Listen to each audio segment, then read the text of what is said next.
Hello children, welcome to my channel Study with me. Today I am going to teach you English Bal Bharti Standard 5. Unit 1 Chapter 3 Be a Good Listener. तो इस lesson में हम देखेंगे कि आप good listener हो क्या, अच्छे श्रोता हो क्या, सुनते हो क्या, अच्छी तरह से कोई लैंग्वेज सीखते हो या कभी किसी से डील करते हो। तो So let's begin the lesson. It is important to be a good listener when you are learning a language or when you are dealing with other people. Are you a good listener? You can find it out with the help of the following questions. तो इसमें हमें क्या बताया गया है कि आप कभी भी जब कोई भाषा सीखते हो तो आपको उस भाषा को अच्छी से सुनने आना चाहिए, एक अच्छा श्रोता होना चाहिए, तभी आप उस भाषा को सीख सकते हो। या जब भी कभी आप कई लोगों से बात करते हो तो उनसे बात करने के लिए भी आपको भाषा अच्छे से आनी चाहिए। तो क्या आप एक अच्छे श्रोता हो यानी कि गुड लिसनर हो? ये सब हम नीचे दिए गए क्वेश्चन से पता करेंगे। 1. When you are listening to someone, do you look at the person or do you turn your head away or toy with something else? Good listeners look at the speaker. इसका मतलब ये है कि जब आप किसी की बात सुन रहे हो तो आप क्या करते हो? उस व्यक्ति को देखते हो या फिर अपना सिर घुमाते हो, किसी और चीज़ से खेलते रहते हो।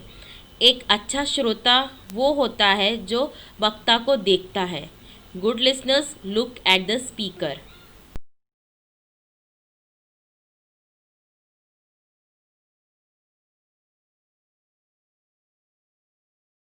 2.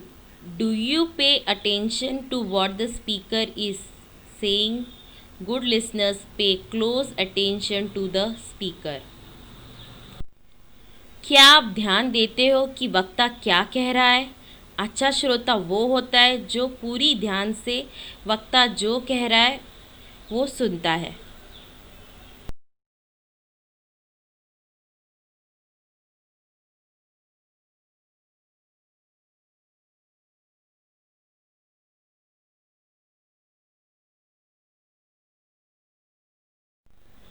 Three, do you make any special efforts to understand the speaker? क्या आप कोई विशेष प्रयास करते हो जिससे आप वक्ता को समझ सको? Here are some of the things that will help you understand the speaker better. यहाँ कुछ चीज़ें दी गई है जिससे आप वक्ता को बेहतर ढंग से समझने लगोगे इसकी मदद से।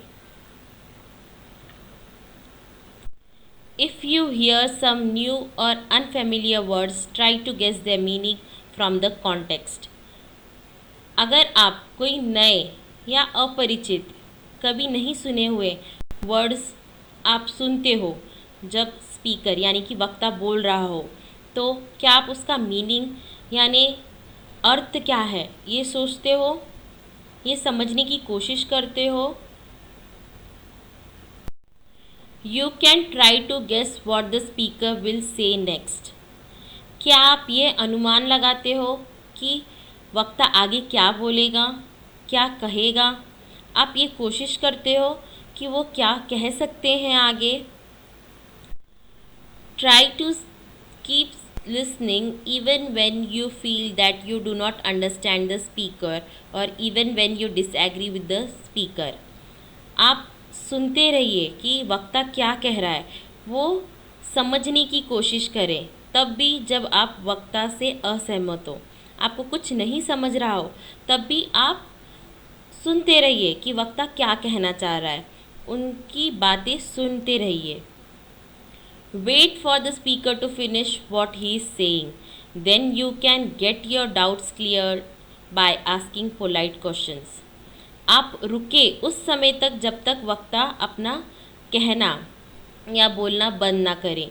जब वो अपना कहना रोकेंगे तब आप अपने डाउट्स यानी कि जो आपको नहीं समझ रहा वो एकदम पोलाइटली यानी विनम्रता से एकदम अच्छी भाषा में आप उन्हें क्वेश्चंस पूछें, सवाल पूछें और अपने डाउट्स क्लियर कर दें। Do not feel shy or afraid to ask questions if you do not understand what is being said. Put your questions to the speaker politely. आप बिना डरे, बिना कोई शर्म महसूस किए हुए आप बड़ी ही विनम्रता से वक्ता से क्वेश्चंस पूछें अगर आपको कुछ नहीं समझ रहा हो। जब तक आपको नहीं समझता आप उनसे अच्छी भाषा में यानी पोलाइटली क्वेश्चंस पूछें और अपने आंसर्स प्राप्त करें। Sometimes it helps to note down important words और points even as you listen. Sometimes it helps to note down important words or points even as you listen. कभी कभी हमें सुनते सुनते जो इम्पॉर्टेंट वर्ड्स लग रहे हैं या पॉइंट्स लग रहे हैं वो लिखना भी चाहिए, नोट डाउन करके रखना चाहिए ताकि हम उस विषय में ज़्यादा जानकारी प्राप्त कर सकें, हमेशा के लिए वो हमें याद रह सके। Lastly, it also helps to keep thinking about what you heard. You may grasp the meaning of difficult word or phrase later on. आपको हमेशा यह सोचने में मदद करना हो कि वक्ता क्या कह रहा हो। आपको हमेशा सुनते रहना है, हमेशा सोचते रहना है कि वो क्या कहना चाहता है अपने विषय में, जो वो विषय सिखा रहा हो।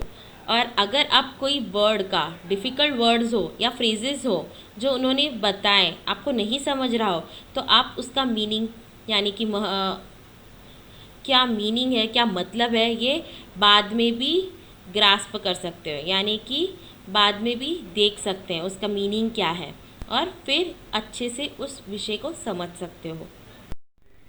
यहाँ ये जो लड़का दिखाई दे रहा है वो वक्ता है और ये लड़की जो है श्रोता।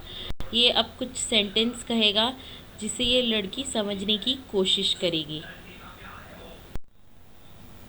प्लीज़ ब्रिंग मी द वास that has pink roses, it's on dining table.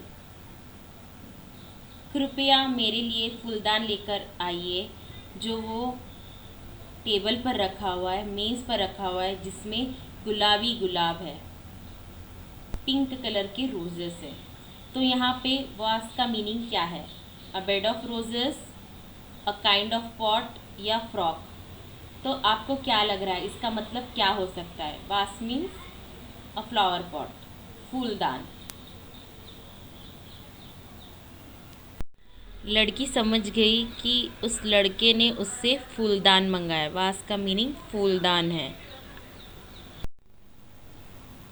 इस तरह इस लेसन में ये बताया गया है कि गुड लिसनर यानी कि अच्छा श्रोता होने के लिए क्या क्या करना चाहिए, क्या क्या चीज़ें ध्यान में रखनी चाहिए। आप गुड लिसनर होंगे तभी आप कोई लैंग्वेज अच्छे से सीख पाओगे या दूसरों से आपस में बातचीत कर पाओगे। वे ऑफ कम्युनिकेशन आपका ठीक होगा। For more videos please like, share and subscribe my channel. Thank you.